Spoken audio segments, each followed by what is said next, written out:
بسم اللہ الرحمن الرحیم۔ حضرت علی رضی اللہ عنہ نے فرمایا، دنیا تمہارے آگے جھکتی ہے جب تمہارے پاس مال ہو، لیکن رشتوں کی حقیقت تب سامنے آتی ہے جب تم پر مشکل وقت آئے، نا امید نہ ہو۔ جب سب راستے بند ہو جائیں تو سمجھ جاؤ کہ اللہ کوئی نیا راستہ کھولنے والا ہے۔ سب ہو جائے گا، راستے بن جائیں گے، دروازے کھل جائیں گے، سب مل جائے گا، بس تم اللہ پر بھروسہ قائم رکھنا۔ جب زہریلے لوگوں کو احساس ہوتا ہے کہ وہ اب آپ کا کچھ بگاڑ نہیں سکتے، تو پھر ان کا اگلا وار اور دوسروں کی نظر میں آپ کی عزت خراب کر کے آپ کو تکلیف پہنچانا ہوتا ہے۔ رسول اللہ صلی اللہ علیہ وسلم نے فرمایا، 5 وقت کی نمازیں ایک جمعہ سے دوسرے جمعہ تک اور ایک رمضان سے دوسرے رمضان تک اس کے درمیان ہونے والے گناہوں کا کفارہ ہے، بشرطے کہ کبیرہ گناہوں سے بچا جائے۔ حضرت علی رضی اللہ عنہ نے فرمایا، خدا کے نزدیک کسی انسان کی عزت جتنی زیادہ ہوتی جاتی ہے، اس کا امتحان بھی اس قدر سخت ہوتا چلا جاتا ہے۔ رسول اللہ صلی اللہ علیہ وسلم نے فرمایا، میری امت میں سے 70,000 افراد بغیر حساب و عذاب کے جنت میں داخل ہوں گے۔ یہ وہ لوگ ہیں جو دم جھاڑ پھونک نہیں کرواتے، فال نہیں لیتے، داغ نہیں لگواتے اور صرف اپنے رب پر کامل بھروسہ کرتے ہیں۔ بے شک رزق صرف وہ نہیں جو ہاتھ میں آ جائے، اصل برکت تو وہ ہے جو دل کو مطمئن اور گھر کو پرسکون رکھے۔ ماں کے بعد کوئی بھی اپنا نہیں ہوتا، اپنی ماں کے لمبی عمر کے لیے آمین لکھتے جائیں۔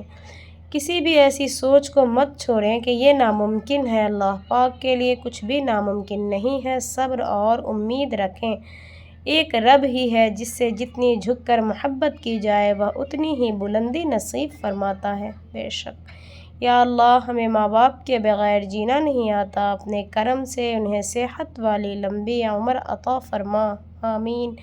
سنو، شاید تمہاری تقدیر تمہارے خوابوں سے بہتر ہو، بس اللہ پر توکل کرو۔ تہجد کی خاموش راتوں میں مانگی گئیں دعائیں کبھی ضائع نہیں ہوتی۔ رسول اللہ صلی اللہ علیہ وسلم نے فرمایا، زیتون کا تیل کھانے میں بھی استعمال کرو اور اس کی مالش کرو، کیونکہ یہ بابرکت درخت کا پھل ہے۔ صبر کروا ہے لیکن اس کا پھل میٹھا ہے اور ان کی انتہا کامیابی ہے۔ لوگوں کے سامنے رونے سے ہمدردی ملتی ہے، لیکن رب کے سامنے رونے سے معجزہ ملتا ہے۔ گناہ جتنے بھی بڑے ہو، رب کی رحمت کے آگے سب چھوٹے پڑ جاتے ہیں۔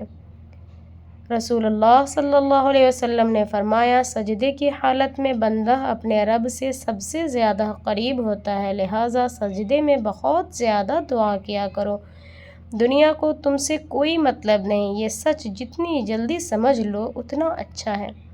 دل اور نیت صاف رکھو، اللہ جب بھی دے گا بے حساب دے گا انشاءاللہ۔ حضرت علی رضی اللہ عنہ نے فرمایا، جب رب راضی ہونے لگتا ہے تو بندے کو اپنے عیبوں کا پتہ لگانا شروع ہو جاتا ہے، اور یہی اس کی رحمت کی پہلی نشانی ہے۔ اللہ نے 7 سمندر پیدا کیے ہیں، لیکن وہ محبت ایک آنسو سے کرتا ہے۔ چالاک دماغ کھیل تو جیت سکتا ہے، لیکن بھروسہ ہمیشہ کے لیے کھو دیتا ہے۔ غریب کے لیے سب سے بڑا دکھ یہ ہے کہ انہیں غربت بھی وراثت میں ملتی ہے۔ کاش انسان بھی نوٹ کی طرح ہوتے، روشنی میں کر کے دیکھ لیتے اصلی ہے یا نقلی۔ اللہ کا عذاب 3 گھروں پر بھی نازل ہوتی ہے۔ جو اللہ کو سخت ناپسند ہے وہ گھر جہاں عورت کی آواز غیر محرم مردوں تک بلا ضرورت پہنچائی جائے، وہ گھر جہاں حرام کمائی اور سود کو معمول بنا لیا جائے، وہ گھر جہاں نماز، قرآن کریم اور اللہ کے ذکر سے غفلت برتی جائے۔ جس گھر میں نماز کی پابندی نہ ہو وہاں رحمت کے فرشتے نہیں ٹھہرتے۔ جو جسم حرام کمائی سے پروان چڑھے وہ جنت کا مستحق نہیں ہوتا۔ اللہ تعالی ہمیں ہمارے گھروں کو کفر و شرک سے، گناہوں، فتنوں اور اپنے عذاب سے محفوظ فرمائے، آمین۔ جس کے پاس دل میں شکر ہے اس کے پاس نعمتیں بھی زیادہ ہے۔ رسول اللہ صلی اللہ علیہ وسلم نے فرمایا، خوشبو استعمال کرو کیونکہ یہ فرشتوں کو پسند ہے۔ سورہ یوسف کا انتہائی پیارا سبق۔ زندگی میں اگر آپ کے انتہائی عزیز اور قریبی لوگ بھی آپ سے دعا کر جائیں، پھر آپ کے خلاف ہو جائیں، تب وہ اللہ پاک پر کامل بھروسہ رکھیں تو اللہ پاک آپ کو وہ مقام عطا کرے گا کہ زمانہ دیکھتا رہ جائے گا۔ رسول اللہ صلی اللہ علیہ وسلم نے فرمایا، میں گواہی دیتا ہوں کہ اللہ کے سوا کوئی معبود برحق نہیں اور میں اللہ کا رسول ہوں۔ جو بندہ ان دونوں باتوں پر شک کیے بغیر اللہ سے ملاقات کرے گا وہ جنت میں داخل ہوگا۔ بے شک سمندر کا پانی اگر میٹھا ہوتا تو لوگ اسے بھی بوتلوں میں بند کر کے بیچ دیتے، ان کا کھارا پن ہی تو ان کی آزادی کی ضمانت ہے، اور یہ بات صرف سمندر کے لیے نہیں۔ ماں کی ضرورت ہمیشہ رہتی ہے، انسان چاہے جتنا مرضی بڑا ہو جائے۔ خاموشی میں بڑی راحت ہے، لفظوں کا سفر انسان کو تھکا دیتا ہے۔ خدا کی حکمت کو مانو، صبر ہی کامیابی کی چابی ہے۔ حضرت علی نے فرمایا، سب سے پہلی عبادت یہ ہے کہ انسان مصیبت میں صبر کرے، اللہ تعالیٰ اس کی طرف سے مدد کا منتظر ہے۔ حضرت علی رضی اللہ عنہ نے فرمایا، جو اللہ کی تقسیم سے خوش ہوتا ہے وہ دوسروں کے پاس موجود چیزوں کو دیکھ کر غم زدہ نہیں ہوگا۔ باپ اپنے بچوں کو صرف راستہ نہیں دکھاتا بلکہ خود پتھروں پر چل کر ان کے لیے راستہ ہموار کرتا ہے۔ رسول اللہ صلی اللہ علیہ وسلم نے فرمایا، وہ شخص مومن نہیں جس کا پڑوسی اس کی تکلیف سے محفوظ نہ ہو۔ رزق صرف پیسہ نہیں ہوتا، سکون، صحت، محبت اور اچھے لوگ بھی اللہ کی عطا ہے۔ اللہ کو بہت پسند ہے جب تم دنیا سے نہیں اس سے مانگتے ہو، جب تم اپنی بے بسی کا رونا کائنات کے سامنے نہیں اس کے سامنے روتے ہو، جب تم سب ختم ہو جانے کے بعد بھی اس یقین کے ساتھ دعا کرتے ہو کہ اس کے سوا کوئی تمہیں کچھ نہیں دے سکتا۔ سب کچھ وقت پر ملے گا اور جب ملے گا نا تو صبر کا ہر آنسو قیمتی لگے گا۔ رزق اور عزت کسی کے ہاتھ میں نہیں، اللہ تعالیٰ جسے چاہے بے حساب دیتا ہے۔ خاندان کی اصل طاقت ایک چھت نہیں بلکہ وہ محبت ہے جو نسلوں کو ایک دوسرے سے جوڑے رکھتی ہے۔ جو پاس ہے اس پر شکر کرو، بہت سے لوگ اس کے لیے ترستے ہیں۔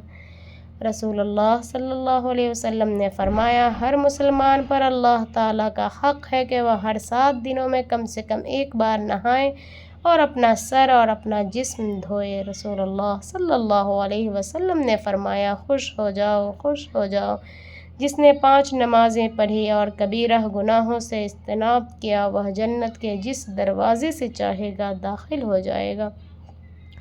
اللہ جانتا ہے تم انتظار کر رہے ہو، بہت جلد تمہارے انتظار کو کن کے معجزوں میں بدل دے گا انشاءاللہ۔ زندگی کو ایسا بنا دے یا رب کہ خوشی ملے تو سجدہ کر لوں اور غم ملے تو صبر کروں۔ اپنی عزت نفس اس دروازے پر کبھی نہ چھوڑو جہاں داخل ہونے کے لیے تمہیں خود کو چھوٹا کرنا پڑے۔